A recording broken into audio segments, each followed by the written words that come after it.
C'est drôle ça. Premier disque que j'ai acheté avec mes sous, c'était Dangerous. Et oui, c'est un album qui a changé ma vie, enfin un artiste qui a changé ma vie et la vie de tant d'artistes. Et c'est vrai que je m'exerçais à chanter mes premières chansons en anglais, sur les chansons de Michael et des Jackson 5 aussi, jusqu'à que j'aille le voir un jour en concert, son dernier concert au Parc des Princes. Et à l'époque, j'avais gagné justement, pour la petite histoire, un concours qui était lancé pour envoyer des enfants sur scène avec Michael Jackson pour Heal the World. Et j'avais envoyé la photo de ma petite sœur qui avait 7 ans à l'époque et qui avait remporté le concours. Donc elle était montée sur scène avec Michael Jackson.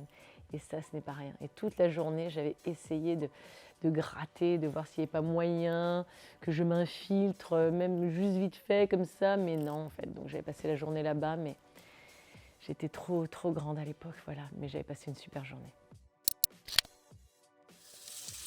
Ah, là, c'est Ophélia. Magnifique tableau pré-raphaélite d'Ophélia, mais c'est un mouvement de peinture que j'adore, les peintres pré-raphaélites, c'est une passion que j'ai. Et puis Ophélia, une chanson que j'ai écrite sur l'album Aux filles de l'eau. Et j'adore cette peinture, j'adore toute cette imagerie-là. C'est vrai que souvent, ça accompagne un peu mes projets, enfin, toute cette ambiance un peu romantique, anglaise, torturée, à la fois.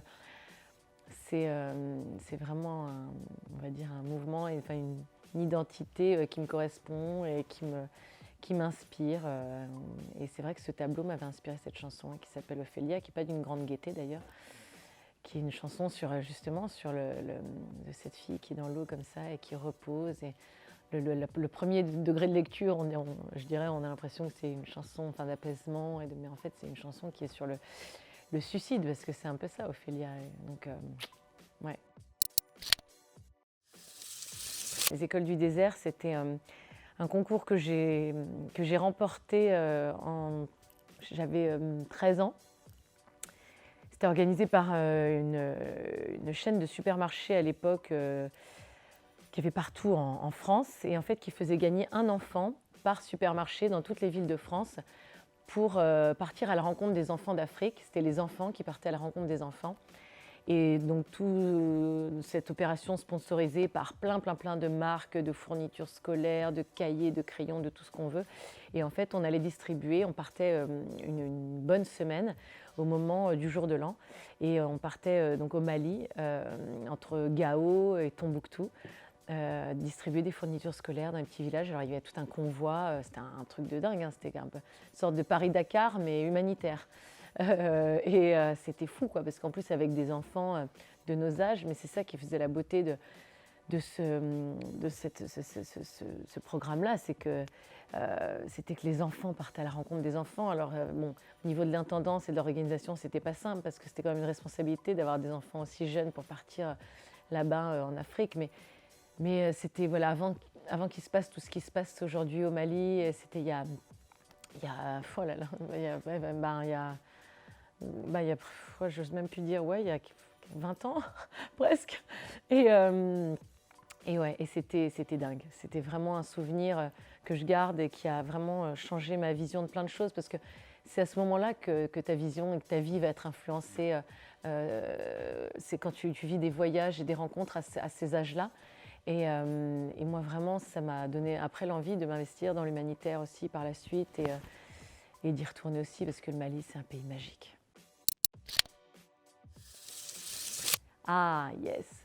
Alors, Florence Welch, que j'adore, qui est une chanteuse extraordinaire, qui est la digne héritière des Kate Bush aussi, qui font partie de mes influences absolues. Et je trouve qu'à la fois, c'est entre Kate Bush et Mick Jagger en femme.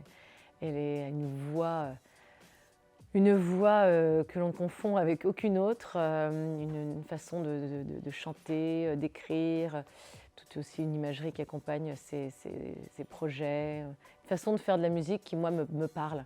Voilà, comme Kate Bush dont je parlais précédemment, de ne rien laisser au hasard, la musique, l'image, de raconter une seule et même histoire, d'avoir une identité forte. Et Ouais, ouais, c'est une vraie référence, j'adore. J'étais là en concert, j'adore, j'adore. Aung San Suu Kyi, que j'ai eu la chance de rencontrer une fois lors d'un passage à Paris où elle recevait un prix, il me semble, pour, ben, voilà, pour tout ce qu'elle est, son engagement. Et ouais, c'était une rencontre très importante aussi de pouvoir serrer la main de cette femme qui, voilà, même si aujourd'hui en Birmanie c'est un peu compliqué et qu'il y a beaucoup de choses qui sont passées depuis notre rencontre et où ça devient de plus en plus compliqué. Mais à l'époque où je l'ai rencontrée, voilà, ça reste quand même voilà, un symbole de paix en Birmanie et quelqu'un, une femme voilà, de poigne et d'engagement. Cette année, j'apparaissais dans le classement des personnes des artistes les plus invités dans les festivals. J'ai fait beaucoup de festivals. Alors bien sûr, il y a les grands festivals, et puis aussi il y a les festivals un peu moins connus, dans les moyennes, petites villes. Enfin voilà, il y a plein de festivals en France l'été, en dehors des grands festivals que l'on connaît. Plein de bénévoles qui sont à fond, qui travaillent pour organiser ces festivals quand vient l'été. Bon, c'est génial, quoi. Et c'est vrai que c'est une frustration. C'est quand même le plus grand festival breton. En dehors du fait que ça soit aussi certainement un des plus grands festivals français, mais pour moi, c'est le fait qu'il se passe en Bretagne et un festival où je me suis rendue lorsque j'étais plus jeune, et ça a toujours été il y a comme ça, des rendez-vous dans un parcours, dans une carrière où tu te dis, tiens, ce moment-là, il y en a eu plein, mon invitation à Taratata, je ne sais pas, plein de moments comme ça où tu te dis, Et là, les Vieilles Charrues, ouais, c'est un rendez-vous qui n'a pas lieu parce que je ne sais pas en fait. Moi, c'est en plus un festival très éclectique, très grand public, avec vraiment plein de styles de musique mélangés. Enfin, il y a vraiment de tout, et c'est ça qui en fait sa force d'ailleurs.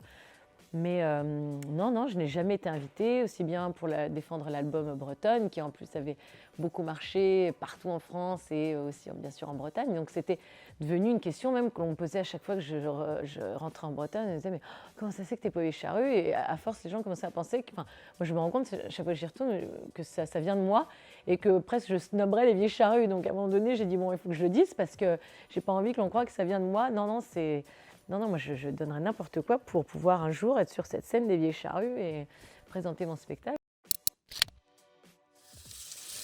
Folk, mélancolique, un peu nostalgique, lumineux, authentique, brut aussi. Voilà, c'est un album qui est organique, enregistré en live, pas propret, pas de minauderie, on est vraiment dans quelque chose de très pur, de très délicat. Puis folk qui veut dire populaire, hein. Donc ce sont des chansons aimées, je pense, du public, des chansons qui réconfortent, voilà. Oh, aïe, aïe, aïe. Ah, ça, c'est vachement émouvant pour moi, cette photo. Ça, c'était mon lycée aux États-Unis et qui a beaucoup changé. D'ailleurs, ça doit être une photo un peu plus récente parce qu'à l'époque, il n'y avait pas cette aile. Il s'est agrandi et il est immense maintenant. Il y a une nouvelle aile, plein de nouvelles salles de cours et tout.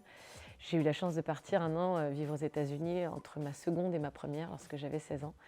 Et je suis partie dans une petite ville près de Cincinnati dans l'Ohio qui s'appelle Hamilton. Et j'ai été accueillie à bras ouverts par des gens extraordinaires qui sont devenus comme ma famille, quoi, que je considère vraiment comme ma famille. On est restés proches, enfin même pas en contact, c'est ma famille, quoi.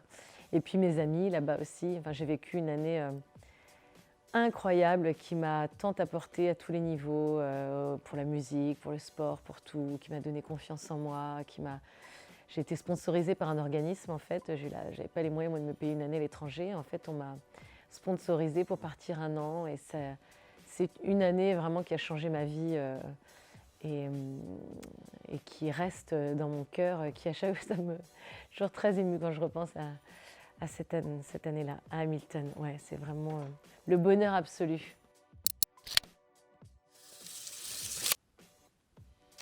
Ah yes! Alors là, c'est The Handmaid's Tale. Cette série, elle est incroyable. Enfin, c'est l'adaptation d'un roman, mais c'est Elisabeth Moss, qui est donc l'actrice principale, qui est incroyable, qui crève l'écran. Et tout aussi, la photographie dans cette série, la réalisation, les costumes, l'histoire enfin, c'est vrai que c'est... En fait, elle a ce truc, cette série, le premier épisode, tu dis, oh là là, tu dis là, j'ai besoin d'un truc un peu, c'est un peu lumineux, un peu sympa, qui me fasse du bien. Et puis, je ne sais pas si je suis prête à partir là-dedans. Je ne sais pas si je suis prête à rentrer dans cette histoire et à m'investir émotionnellement dans tout ce truc-là qui est quand même très lourd. Et en fait, tu es pris totalement et après, c'est tellement bouleversant, quoi, l'histoire et puis bon, le rapport avec, avec la société, ce que l'on vit, le futur et ce vers quoi on se dirige.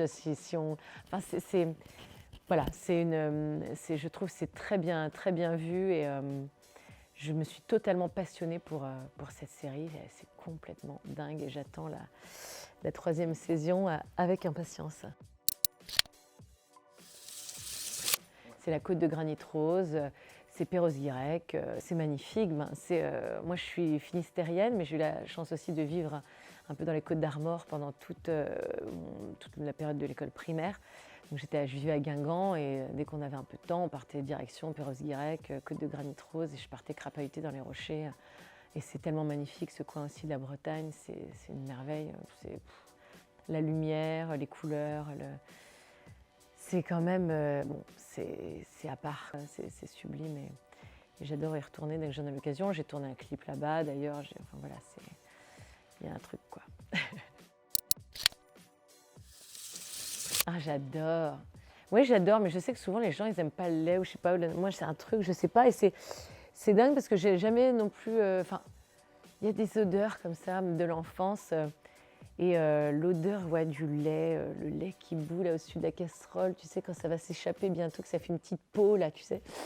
Ah, j'adore, ça sent bon. Ça me rappelle, je sais pas, ça me rappelle les moments où on faisait du chocolat, quand il faisait froid dehors, on se faisait un petit chocolat à 4 heures, on faisait bouillir le lait avec le bon chocolat, tu sais, qui était en carré et qu'on faisait fondre au fond de la casserole, là.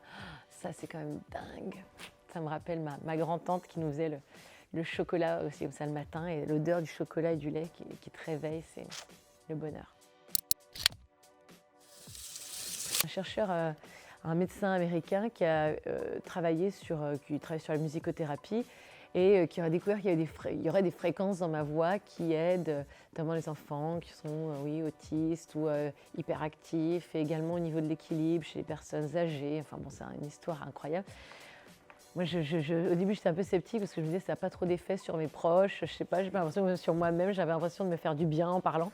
Donc, ça me faisait plus rire qu'autre chose. Et puis finalement, j'ai creusé un petit peu et c'est vrai que ça n'a rien à voir avec les chansons, ni avec la langue dans laquelle je chante ou quoi que ce soit. Ça serait vraiment, ça tiendrait de certaines fréquences dans la voix, comme il y a une certaine fréquence dans la musique, des voix qui font du bien, qui ont des fréquences qui sont... qui t'apaisent et puis qui sont bénéfiques. Et puis il y a des voix aussi parfois qui te stressent, un peu métalliques, où tu dis oh non là ça me fait pas du bien. Voilà. Donc du coup c'est vrai que c'est très intéressant et je sais pas. Enfin voilà, moi je crois en la musicothérapie parce que c'est une réalité. C'est vrai que ça marche et ça Mozart. Après de là ce que ça soit ma voix là, je ne sais pas, mais bon je trouve ça assez dingue. Ah oui, du roller, pardon. J'ai l'impression c'est drôle ça. Ouais, le roller, mais j'adore le roller, mais le roller m'aime pas trop quoi. Parce que moi je me lance et tout, je suis un peu casse-cou comme fille. Moi je faisais beaucoup, enfin je fais de l'équitation depuis toute petite, je crapahute dans les rochers, je me lance quoi, j'y vais à fond et j'ai pas peur de tomber, même sur scène d'ailleurs où je me prends souvent des gadins. Et là en roller, alors j'ai toujours aimé le roller, mais j'ai jamais appris à freiner. Donc, je n'arrive pas à freiner, mais tu sais, le roller. Enfin, donc, je pars, je trace, et en espérant que la route soit droite et bien plate pour pouvoir m'arrêter tranquillement et tout. Mais une fois, j'ai un souvenir d'une sortie roller avec mon pote de toujours, pianiste Fred Renaudin. Et on est parti, je crois que c'était au Bois de Boulogne. Et à un moment donné, je me rappelle. Il me dit « Attends, je pars en éclaireur ». Il part en éclaireur, il descend la côte pour voir s'il y avait moyen de s'arrêter, que c'était pas une côte trop raide. Et là, je ne vois pas revenir, j'attends, je dis, oh, c'est bon, j'y vais. Je me lance, et là, je le vois en bas, je fais, coucou, j'arrive. Et là, il me fait, je vois l'effroi dans son regard. Non, mais fallait pas venir, là, tu vas pas pouvoir t'arrêter. Et là, donc, il est super grand, et je sais pas, il doit faire il doit faire presque 2 mètres, quoi. Et là, il remonte la côte pour me rentrer dedans, en fait, pour m'arrêter. Du coup, je suis tombée, mais je suis tombée en me cognant, voilà, et donc il a arrêté ma chute, et finalement, et parce qu'il savait que sinon, j'allais me rétamer, mais en bas, voilà, donc ça reste un bon souvenir. Et depuis, c'est vrai que je ne refais pas beaucoup de roller, mais j'aimerais bien m'y remettre un de ces jours. Merci beaucoup. Merci beaucoup. Ah, c'était cool.